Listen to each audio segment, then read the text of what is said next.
This is Father Gregory Pine. And this is Father Patrick Briscoe. And welcome to Godsplaining. Thanks to all those who support us. If you enjoy the show, please consider making a monthly donation on Patreon. Be sure to like and subscribe to Godsplaining wherever you listen to your podcasts. Today, Father Patrick and I are pumped to join or to have joined us, Adam and Jeffrey Trufant from camps Kahdalea and Chostatonga. Thanks so much for joining Godsplaining. It's good to be here. Let's go. All right, so many people will know about the aforementioned two fun camps, but for those who don't know them, would you say a word about yourselves, a word about your camps, a word about whatever else comes to mind? Sure. Let's start us off. Absolutely. So we are a family-owned wilderness adventure camp, traditional North Carolina extended stay sleepaway camps. Our focus is on skills growth in activities like whitewater canoeing and kayaking, rock climbing, mountain biking, backpacking, and that sort of thing. But we also have a lot of awesome sort of in-camp activities, archery, riflery, horseback riding, tennis, pickleball, and other wonderful things. But the idea is that you come and you plant yourself in a community for anywhere from 1 to 5 weeks, and you grow. You grow together. You grow towards virtue. You grow towards skills growth and love of the outdoors, and it's just a whole lot of fun. And it's something that our family's been doing for almost 35 years, and we're really grateful to be a part of this mission and have it as our personal apostolate.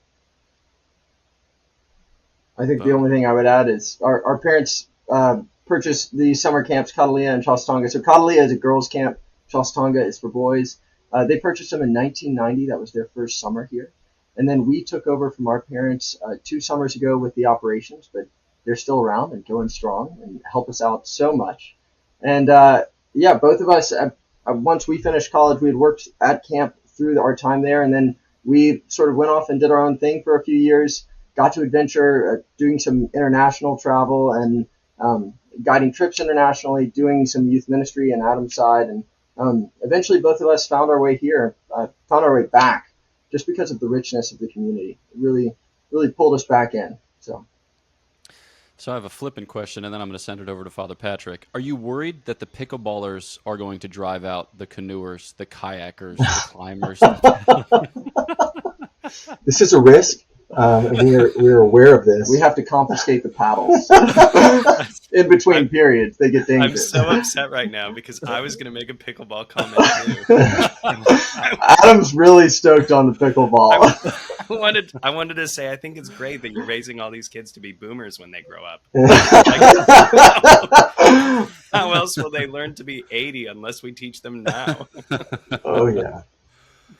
So a lot of our listeners are probably in similar situations in small businesses where it's a family enterprise, or you've entered into business with a close friend. So as you've stepped into this, what are some of the benefits and some of the challenges in operating a small business within a community that you've come to know and love and within your own family? I think that one of my favorite parts about stepping into it has been being able to work with Adam and our third brother as well more closely in every day. The challenges, they're constantly, I don't know if I need to enumerate them, just like being in such close community with siblings can be really hard sometimes. You're very familiar with each other, and all 3 of us are incredibly stubborn. And so when we decide what we want, sometimes it takes a while to work up the humility to work together on something. But it's also been that exact thing that's been, we have a shared mission and shared goals, and continuing to come back to that allows us, I think, the gift of humility within that greater vision to work together, and the opportunity to keep growing that relationship as a family. As while it's been challenging at times, it's also been probably one of my favorite aspects of working in this business the last few years.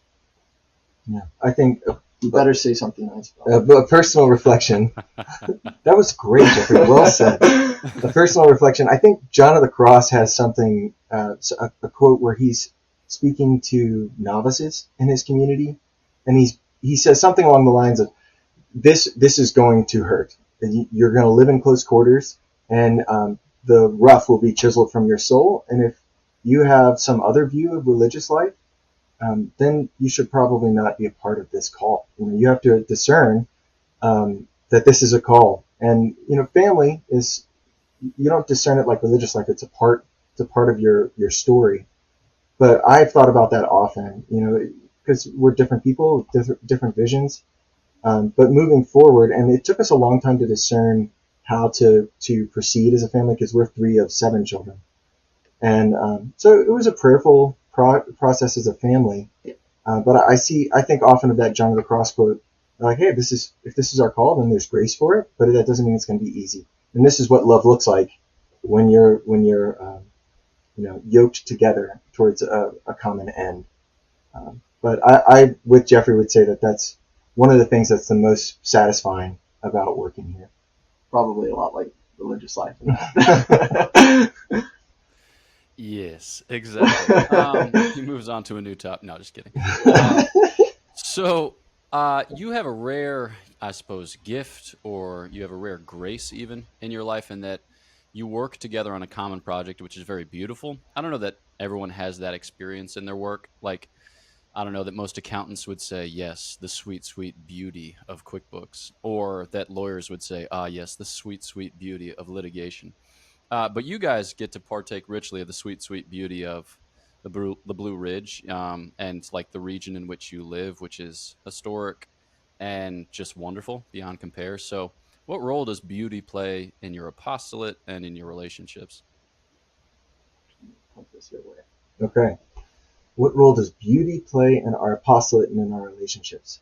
Yeah, I think you can correct me on this, fathers, but I think in Romans, Paul says that just by seeing the visible world, by encountering the natural world, by seeing the stars at night and the mountains in their grandeur, the forests in their depth and their allure, there's something in us that can see the Creator through the canvas.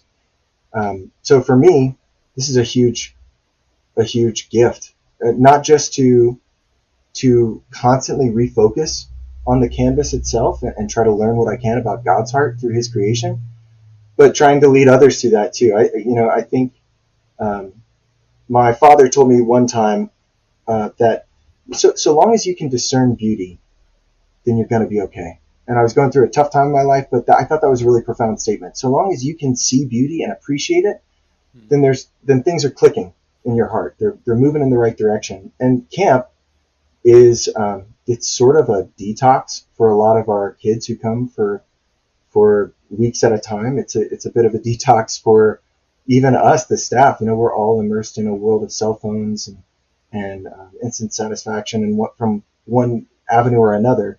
So having the opportunity to slow down, move in real time, hear the wind in the leaves, watch sunrises and sunsets, encourage people to be at home in the woods and to adjust to its pace, let the wilderness teach us in that regard.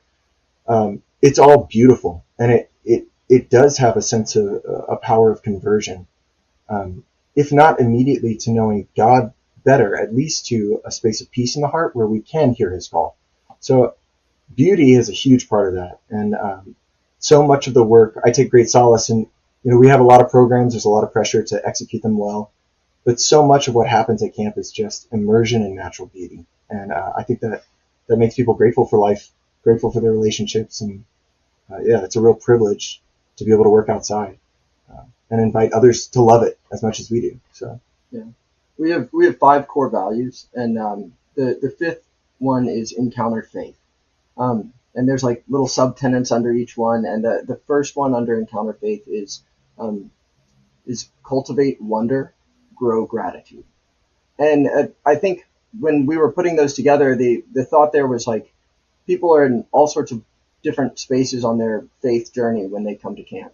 Some people really know their faith; they're very devout, and other people, maybe it's something that their family has shared with them, but maybe it's a little bit less personal.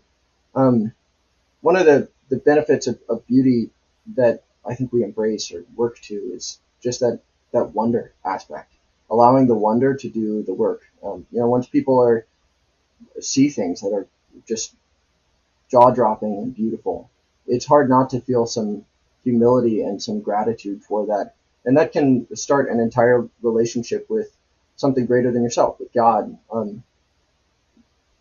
without us having to preach anything, just with us, like, let's go be out in the woods together. Let's live a normal human life together, and let's be in a space where, we encounter wonder both in like how we're stretched individually and internally, and in the greatness of the world around us, the mountains, the sky, the fire, um, the relationship. I want to ask a little follow up there, moving a little bit deeper. So, what exactly are the rules about technology at camp, and how do kids who show up at camp interact with them? How do they find it? I guess in part what I'm looking for is your sense of where young people are coming from. How attached are they to their phones? You mentioned their phone use, Adam. And what does it do? What do you see it do in their relationships when they begin to step outside of maybe their normal patterns of tech use? One thing that is very noticeable, it's not unlike when somebody steps into an adoration chapel and after a few minutes, you hear this big exhale. It's like, oh, I don't have to worry in here. It's something like that. Once they get into the community and they realize, this is a place where people are committed to loving me and loving me, overlooking my faults even. So long as I'm doing my best to be a part of the flow and learn and be one of the crew, then it's going to be okay. As soon as they get to that point, which sometimes takes a few days, there's a sense of exhale. I would say we all react differently to technological dependence, and some of us are more addicted or dependent than others. And there have been some campers that I remember, you're in the middle of this beautiful hike, you're on day 3, and you're really pressing into this gorgeous mountain lake, and everybody's so excited, and one kid's kind of like, you know what? I really wish I was just playing Call of Duty right now. And you're kind of like, hey, open your eyes. That really happened to me, and I think that it's enlightening, and we reflect on this with our staff, and we reflect on this with our campers too. So where are the deeper currents of life? And at the end of our life, when we're looking back, what are you going to be most grateful you spent your time doing? Investing in relationships is it's a great way to go. Growing in love, great way to go. Growing in your faith, growing in hard skills that bring you to wild and beautiful places. These are great things. But it's difficult because it's become so accepted to live a life that's really immersed in sort of social media. Or, not that all these things are evil, but sometimes they can complicate our understanding of self and others. And I don't know. I have so much to share on that, but I'd say that the most common reaction is that on the last day when we hand our phones to the kids as they're getting on the bus or getting in the car with their parents, there's this sense of hesitation. For some, there's a sense of like disgust, like, oh, I don't want that again. I've just gotten to a place where I feel like myself. So it's interesting. For the majority of our campers who, let's see, most of them have never had an opportunity to be away from their phone or their tablet or just a computer for so long. So it can be transformative, just that, it can be transformative. I think it's probably also worth saying something about just like the amount of, I think we're in such a plugged in world. It's difficult for our campers, of course, and camp is totally unplugged for them. For our staff, they have a bit more access to it in the evenings or in their time off. And, you can see them wrestling with their relationship with technology throughout the summer, but it's also for the parents too. Like, I think it's very hard for parents who are accustomed to being able to touch base with their kids anytime to let go for multiple weeks at a time. But I also think it's worth saying that it's like, as we step away from that technology, it's an opportunity for people to trust themselves more. For you to, instead of asking Google, for you to ask a friend or ask a counselor, or for parents to be able to trust that your kids are in good hands and that they have the opportunity to figure something out on their own, and that it's worth it for them to do that, and that they can grow into it. So obviously sometimes that separation is hard, but it gives everybody, I think, an opportunity to grow in trust of themselves and of their family and friends as well. Help start a conversation. Yeah. Amen. Hallelujah. So, apropos of that, maybe pursuing it a little bit further, how do you encourage these kids in their agency? That sounds like a hoity-toity word, but what I'm trying to say is, I think a lot of us, regardless of age, but a lot of us are inclined to a certain passivity, given the fact that so much is done for us. We've gotten in the habit of being content-consuming monsters, and we often think of life as kind of done to us. When truth be told, part of our Christian vocation is to be a kind of protagonist. Doesn't mean that like we're the superhero that's going to save whatever world stands in need of our ministrations, but like we're called to act. We're called to exercise prudence. We're called to live. How do you get your, how do you get your kids into the ring? How do you help them not to be like the timid spectator who speculates as to whether he would have done better or worse, but never endeavors for himself? I think there's obviously some things that we do as group activities. We live in a community, and so especially on the weekends, our weekends are pretty planned. Um, and the first few days of camp and the last few days of camp are pretty planned. But for those who come to a longer session, even as short as 2 weeks, but as long as 9 weeks or 5 weeks, 3 weeks, you get this uh, several weeks in the middle of that time where you're able to sort of self-navigate. And how that is encouraged and brought about for the kids is that in the first few days they spend a lot of time with their cabin, and they try out a bunch of different activities that are prearranged, pre-scheduled for them, so they get a sense of it. Like, even if you didn't want to rock climb, you're gonna learn your knots and at least start climbing up the beginner wall. Um, and a lot of people find out by that they're interested in something that they didn't know existed before, or that they didn't think they were capable of before. And then it's guided from there. So the counselors will sit down with the campers on one of the first nights of camp and really help choose the activities that most interested them and try to pick appropriate goals so that in the coming weeks they're able to aim for those. And the staff members can check in, make sure they're pursuing those, keep encouraging them on the trips. But it allows the kids to have that voice and that choice, and to really push them forward to have a little autonomy there as well. They, in the end, they have to be responsible for themselves some, even though they get a lot of encouragement from the staff and from their community. But I'd say a huge part of it is also friendships.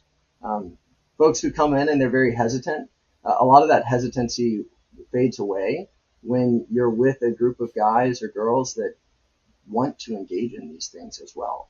When you have counselors that you respect and who want to get to know you better and who are inviting you to come along. And, our community always has so much impact on what we do and how we pull ourselves into the ring or conduct ourselves while we're in there. But it's really beautiful. I think probably the most important thing, while there's structures and there's, theme days and, things that we do together and things where independence is given, the most important thing overall, I think, is how the friendships pull you into that, pull you higher. Yeah, and as campers climb in our activities, they have to be somewhat autonomous. We're going to test their skills, make sure they're safe, but then they're the only ones who can kayak the kayak down that rapid. The counselors can't do it for them. They have to pick their own trail while mountain biking. When they're scaling a rock face, nobody can do that for them. They have to put in the work and decide that they're going to be committed to something. So sometimes it takes the campers a while. We're there to encourage them if there is a fear of engagement.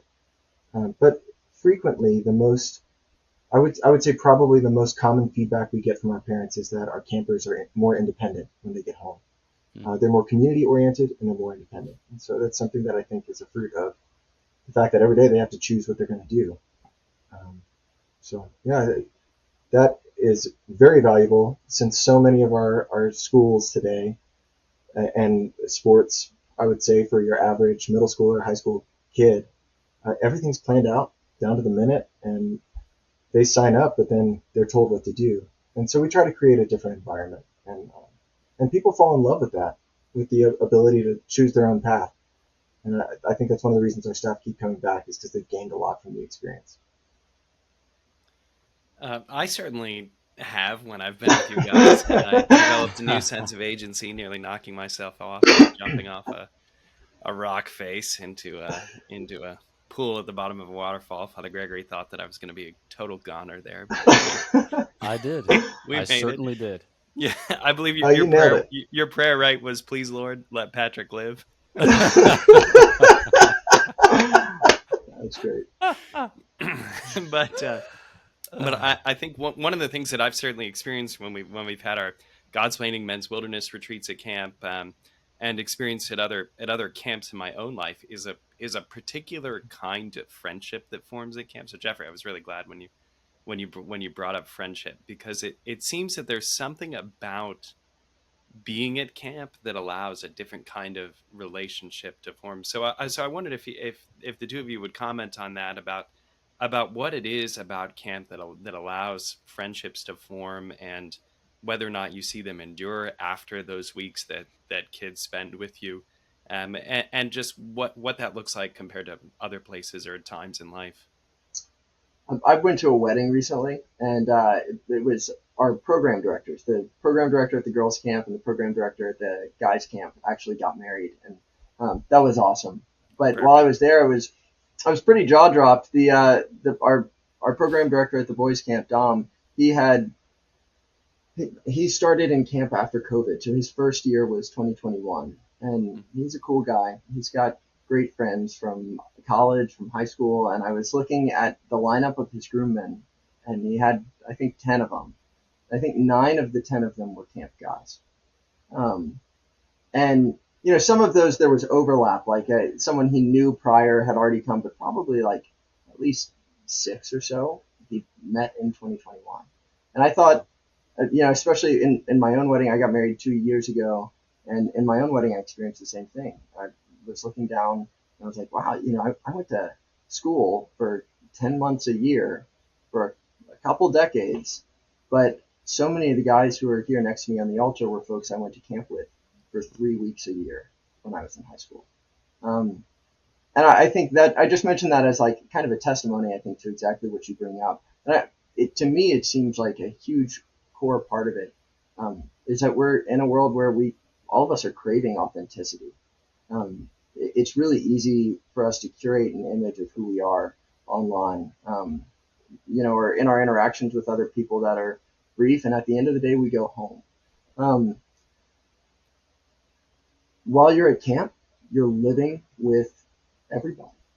Like the folks in your cabin, your co-counselors that you work with, like you're in a very tight community space where there's 6 to 8 of you guys in one room, and you're sharing bathroom facilities, and you're sharing a dining hall. You're eating your meals together. You're going through a literal peck of salt together. And I think that just goes so far to strip down to, like, whether it's your bad days or your good days, you see each other, and you see each other's, not just one another's virtues, but you get to see each other's virtues and your areas where you struggle more. And you get to choose to love someone despite that. And I think that's really good and healthy and healing on both ends, right? Because for the person who is becoming a friend, for the person who's getting to be known, it's really good for them to know that they can have areas of their life where they're not perfect, but that they're still loved. And it's not just their parents who are telling them that, or their siblings, or, it's like this random person that I just met a week ago, and they know so much about me all of a sudden. Even on, like, the retreat that you guys come and join us with, even it's like 5 days in and you feel like you know each other so well. And I think for the person who's becoming known, it's important for them to see that someone else can see areas where they're not perfect and still really care for them and choose to be a good friend. And for the person who's doing the knowing, it's really important for them to have the opportunity to see that someone has flaws and still recognize that it exists within a greater totality of a person. So I think that desire for authenticity, to be known and to really get into the real and concrete and see that people have a huge capacity for love, those are all really important. That's what comes to mind for me. I think I could say more, but I don't know if I need to add anything to that. Boom. Well, I'm going to ask a follow-up question, because that's all I do here. Even if the question is not, in fact, a follow-up question, you have to frame it as a follow-up question, so that way you can kind of look back at your conversation and be like, wow, what a hermeneutic of continuity there. So A question that I like to ask of dads, both of you are dads, is like what virtues do you want to cultivate in your kids? I remember asking this to Kevin Cruz at once, and without hesitation, the first thing he said was, "I want my kids to be fearless." I was like, "That's so awesome! That just gets me so pumped because like you're a nutty person in the best possible way, and you're gonna make nutty people." But like, you know, when you're looking at your Choss boys, you're looking at your Kahdalea girls, like you want it such that like a Choss boy is this way or a Kahdalea girl is that way. What are the virtues that you want to cultivate in your campers? Well, Jeffrey mentioned our core values earlier. We've spent a lot of time praying and discussing about these things, and we've kind of boiled it down to 5 values that we've articulated for our community. The first one is welcome adventure. So the ability to say, I want to live on an edge. I'm going to find my frontier, wherever that might be, not just in these outdoor adventure activities, but maybe it's in relationships or your spiritual life.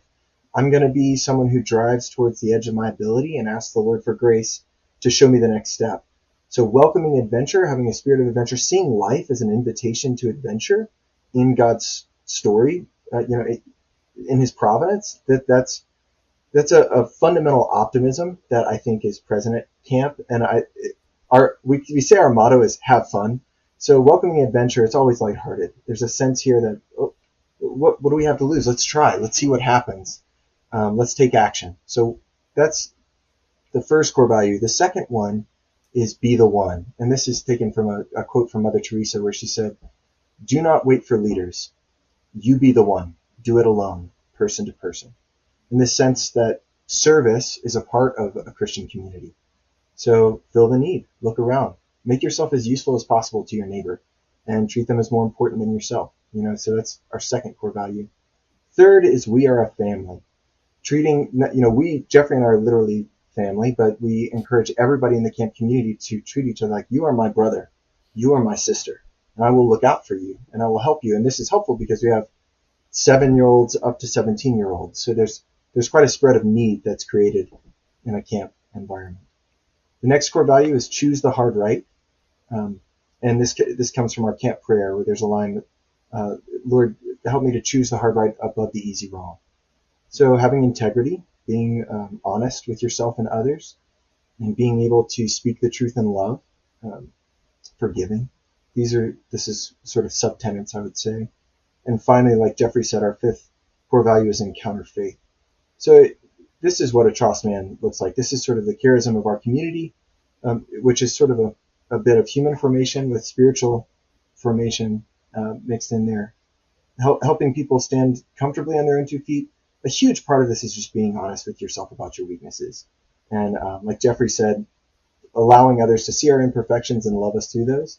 And once you accept your weaknesses, it's way easier to laugh at yourself, to take life lightly, and to enjoy the adventures, because it's less about performance and it's more about the people who are in your presence. And I'd say I hope all those things for my own children. I'm glad you clarified that because I heard you say choose the far right. That's a little intense. Yes, we're a very intense community. No, choose the hard right. The hard right, not the easy wrong. Okay. Yes. Yeah, Incredible. Well, we're coming to the end of our time together. But okay, let's say I'm a parent who wants to send my kid to Chostatonga, Kahdalea. It's a tongue twister. Chostatonga. Or let's say that I am a high school guy and I'm looking to get a sweet summer job, which involves me doing wild things. Or let's say that I, for whatever reason, am an 11-year-old that listens to Godsplaining. Mommy, what is the word anti-disestablishmentarian? Gregory said it 4 times this episode. So how do people find out more about your camps and your mission? First, I would say don't try to pronounce the name yet or try to spell it into the Google search bar. Just Google 2funcamps.com. To make my dad proud, I'll say you can spell it any way you want. The number 2, T-O-T-O-O, T-W-O. And you'll find out a lot more about us there. A great first step also would be our video, which is front and center at the top of our website, and that will show you our property, show you the cabins campers live in, help you understand what to expect. And our website is all full of testimonials and other fun things to explore. And don't hesitate to reach out. There's a tab on our website that says Speak with the Director. That'll hook you directly up to our Calendly, which will generate the option for you to have a phone call or a Zoom just with us. So we'd love to talk to you and answer any questions you might have. It's awesome. I'm always reminded of this every time we chat or hang out or watch Father Patrick plummet to his knees. As it were. But I think one of the beautiful things that I've benefited from camp is a kind of like renewal of my own humanity. I think that when you live with people who are human, like profoundly human, it's an invitation for you to be human, profoundly human. And I think that, we all suffer our different temptations. For me, one temptation is a little bit robotic or like an efficiency machine. And that's just it's not good. And so I'm like, all right, the 11th point on my checklist is to go to Chostatonga. And then I go there, I'm like, oh, forget the checklist, baby. Let's go. So always a joy to chat, always a joy to spend time. So thanks so much for joining us on the episode. Yeah, well, we appreciate the time with you guys. God bless you. Yeah, thanks for having us. Hey, boom. All right, turning to you, the listener. Thanks as always for listening to Godsplaining. And if you would, please follow us on Facebook, Twitter, Instagram, and TikTok. Like the episode, subscribe on YouTube or your podcast app, leave a 5-star review. I think I just instructed you to do 4 separate things. So God bless. If you can do one of them, gold stars all around. If you'd like to donate to the podcast through Patreon, if you can follow the link in the description or the show notes in the same link, or in the same description and our show notes, you'll also find links for merchandise for upcoming events. There are none. Until January, and then March, and then April, and then June, and then November, all of them cloaked in darkness. One of which is going to be a men's retreat at the aforementioned camps. So get pumped, get excited, not something else. Yeah, all of those things. So know of our prayers for you. Please pray for us, and we'll look forward to chatting with you next time on Godsplaining.